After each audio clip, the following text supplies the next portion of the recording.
Financial cycles that have been as long and successful as this one tend to force the hand of even the skeptics. By Dean Curnutt. 2 months after the meltdown of poorly designed exchange-traded volatility products became front-page news, the broader environment for market risk is in transition. Corporate profits and economic growth are strong, but there is unease about the future path of Federal Reserve interest rate increases, the impact of rising fiscal debt and deficits, and the potential for trade wars. Realized volatility in the S.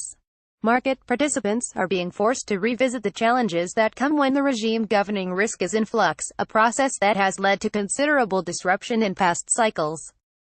An appreciation of these dynamics, especially with the recent reminder of how derivative products can amplify risk, is in order.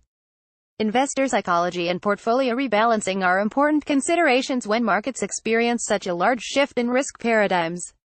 From an investor psychology standpoint, both recency bias and narrative fallacy affect the ability to appreciate these transitions and complicate the process of adjusting portfolio exposures given higher levels of volatility.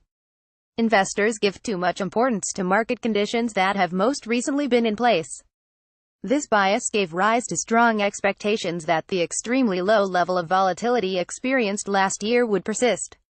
The consistency with which stock returns were positive in 2017 also encouraged a second behavioral shortcoming, narrative fallacy. Here, the market's need to carry link cause and effect led many investors to conclude that the Trump administration's chaotic style had no implications for asset prices and risk.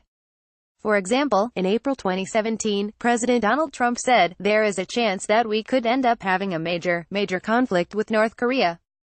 Absolutely. The impact. The CBOE Volatility Index, or VIX, spiked to 10.8 from 10.3 and the S.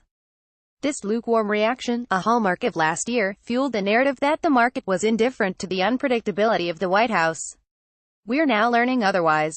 Because these biases encourage investors to look backward, not forward, they make a shift to defensive strategies a difficult undertaking. Investors for whom a VIX below 10 became the new normal are looking at materially greater hedging costs and dissuaded from action because of the anchoring to a prior, much lower level of option pricing. Another factor that makes transition especially fraught is that portfolio sizing within the money management industry is highly pro-cyclical. When the level of experienced volatility is consistently low, investors feel competitive pressure to utilize leverage, sell optionality, or take a liquidity risk in order to achieve their nominal return targets.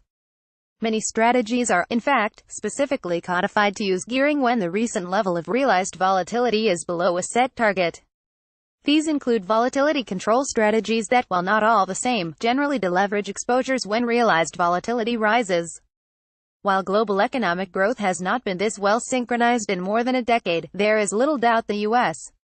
has a unique ability to export asset price volatility to the rest of the world. Financial cycles that have been as long and successful as this one tend to force the hand of even the skeptics. It is difficult to find an environment in which risk-taking was more pro-cyclical than the recent one, where the combination of low realized volatility, low interest rates, few debt defaults, and strong corporate profits intersected. What's left at the end of so tranquil a period may be a unique fragility that results from asset prices themselves.